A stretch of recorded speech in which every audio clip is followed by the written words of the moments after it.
بسم الله الرحمن الرحيم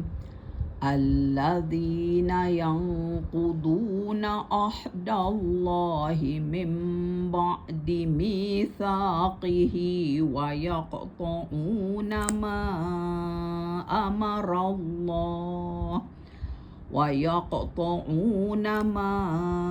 أمر الله به أن يوصل ويفسدون في الأرض أولئك هم الخاسرون كيف تكفرون بالله وكنتم أمواتا فأحياكم ثم يميتكم ثم يحييكم ثم إليه ترجعون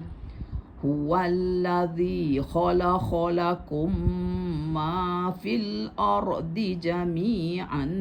ثم استوى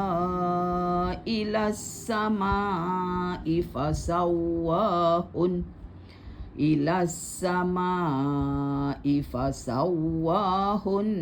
سبع سماوات وهو بكل شيء عليم.